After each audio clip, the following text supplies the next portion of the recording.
नमस्कार दोस्तों। आज हम एक ऐसी घटना के ऊपर बता रहे हैं। अपने यहाँ का जो विपक्ष है वो शून्यता की बातों पर ज़्यादा लामबंद होता है, लेकिन कूटनीतिक बातों पर ध्यान नहीं देता है। कि अभी अभी 14 जनवरी को अमेरिका के विदेश मंत्री ने अपने यहाँ के विदेश मंत्री से बातचीत की। बातचीत में कूटनीतिक मुद्दा यही था कि अगर ईरान लोगों को फांसी देगा, आंदोलनकारियों को, तो निश्चित ही हम हमला कर देंगे, यानी अमेरिका हमला कर देगा। तो भारत ने कहा ठीक है, अगर ईरान हमसे बात करता है तो हम उन्हें ये संदेश दे देंगे। अमेरिका भी चाहता था कि भारत इसमें इंटरफियर करे और दबाव बनाए। उसके बाद अमेरिका की तरफ से ईरान को कूटनीतिक संदेश भेजा गया कि आप भारत में बात करें।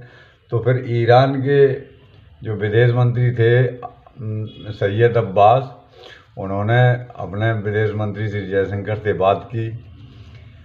तो जयशंकर ने बताया उन्हें कि अगर तुम आंदोलनकारियों को फांसी दोगे तो अमेरिका अटैक कर देगा, और अगर इस चीज़ से आप बच जाएं तो अमेरिका अटैक नहीं करेगा। तो ये कितनी बड़ी जियो पॉलिटिक्स में कूटनीति हुई।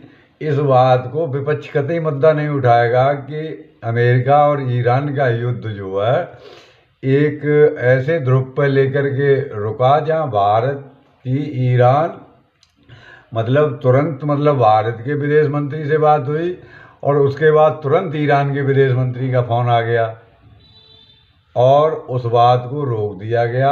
लड़ाई की स्थिति को ख़त्म कर दिया गया और युद्ध से बच गए हैं। और अब हत्याएं भी नहीं हो रही हैं, वहाँ पकड़ा झगड़ी तो हो रही हैं, छोड़ दिए जाएंगे। तो कहने का मतलब है कि भारत की वैश्विक स्थिरता को अब विश्व के सभी देश समझते हैं, चाहे वो नाटो यूरोपियन कंट्री हो, चाहे रसिया हो, चाहे अब चीन हो।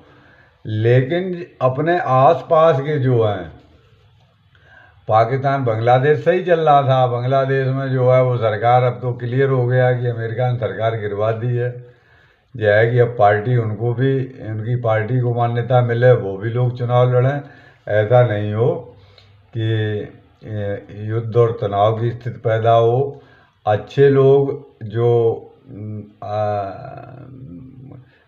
अहिंसक आंदोलन के जरिए सत्ता प्राप्त करते हैं और वही सत्ता पर काबिज रहना चाहिए। हिंसा के द्वारा जो सत्ता प्राप्त करते हैं उन्हें नहीं पहुंचना चाहिए।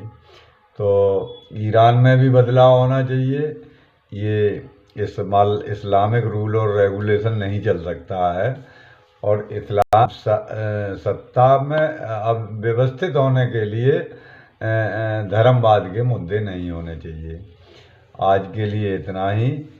जय भारतवर्ष, जय वंदे मातरम, जय सनातन।